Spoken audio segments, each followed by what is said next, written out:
રાજકોટમાં વધી રહેલી આકરી ગરમી હવે માત્ર લોકો માટે જ નહીં પરંતુ પશુ પક્ષીઓ માટે પણ જીવલેણ સાબિત થઈ રહ્યું છે। તાપમાન સતત 42 ડિગ્રી આસપાસ રહેતા શહેરમાં દરરોજ મોટી સંખ્યામાં પક્ષીઓ અને પશુઓ ડિહાઇડ્રેશન અને હીટ સ્ટ્રોકનો ભોગ બની રહ્યા છે।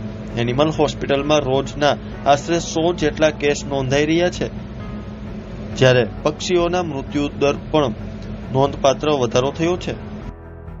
મારું નામ ડોક્ટર દીપ સોજીત્રા છે અને હું એઝ અ વેટનરી ઓફિસર આ અરહમ ઓલવેઝ કેર ક્લિનિક રાજકોટમાં છેલ્લા 6 વર્ષથી as a veterinary officer service કરું છું।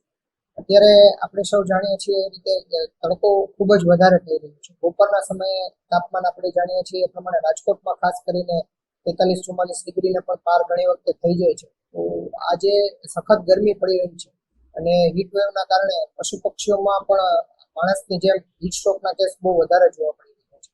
અને એમાં પણ આપણે વાત કરીએ તો ખાસ કરીને જે નાના પક્ષીઓ છે, કબૂતર છે, ચકલી છે, પોપટ છે, એમાં આ પ્રકારના હીટ વેવને લીધે ખૂબ જ વધારે બીમારીઓ અને મુશ્કેલીઓ જોવા મળી।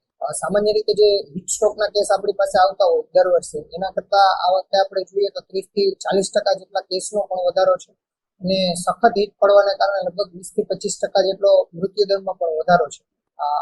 આપણે રાજકોટ શહેરમાં અલગ અલગ સંસ્થાઓ કામ કરી રહી છે। આપણું કરુણા ફાઉન્ડેશન ટ્રસ્ટ છે, એની એમ્બ્યુલન્સ 24 કલાક અને 365 દિવસ કામ કરી રહી છે અને એ જ રીતે હોસ્પિટલ્સ પણ છે। આપણું આજે અહીંયા ક્લિનિક છે એમાં પણ આપણે પશુ પક્ષીઓની આ પ્રકારના કેસ છે એની લગભગ રોજની 30-35 જેટલી સારવાર કરીએ છીએ કે જેમાં કોઈ પણ પશુ અથવા તો પક્ષી હોય, નિરાધાર હોય અથવા તો પોતાનું હોય અને આ પ્રકારનો હીટ સ્ટ્રોકના સમસ્યાથી હીટ સ્ટ્રોકની સમસ્યા એને હોય તો આપણી પાસે તરત લઈ આવે તો આપણે એની તરત સારવાર ચાલુ કરી દઈએ છીએ। એને આઈવી ડ્રીપ્સ બાટલા ચડાવવાની જરૂર પડતી હોય છે। ઘણી વખતે એનું ટેમ્પરેચર ખૂબ જ વધી ગયું હોય તો એના માટે જે ઇન્જેક્શન છે, આઈસ પેક આપવાના થતા હોય છે, કોલ્ડ થેરાપી આપવાની થતી હોય છે, તો એ પ્રકારની આપણે ડે ટુ ડે સારવાર કરીએ છીએ એટલા માટે।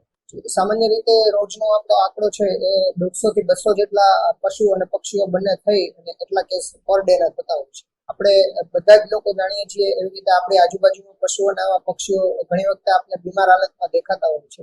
તો સૌ પ્રથમ તો આપણે એ જ કોશિશ કરીએ કે એને આપણે કોઈ પણ એવા સ્થાન ઉપર શિફ્ટ કરીએ કે જ્યાં એને તડકાનો ડાયરેક્ટ એક્સપોઝર ના મળતો એટલે એ તડકાથી બચી શકે। પ્લસમાં એના માટે ચોખ્ખું ઠંડુ પીવાનું પાણી એને સતત મળતું રહે એની વ્યવસ્થા રાખીએ અને આવા જો કોઈ પણ ખૂબ જ બીમાર હાલતમાં આપણે દેખાય તો પ્રાથમિક એને આ રીતનો શેલ્ટર પર શિફ્ટ કરી કે પણ ઠંડી જગ્યાએ અને તરતથી જે વેટનરી સર્વિસ આપણે નજીકમાં અવેલેબલ હોય તો એમ્બ્યુલન્સ હોય તો ડોક્ટર આપણી હોસ્પિટલ નજીક હોય તો ત્યાં આપણે એને ઝડપથી પહોંચાડીએ અને એની સારવાર કરાવીએ।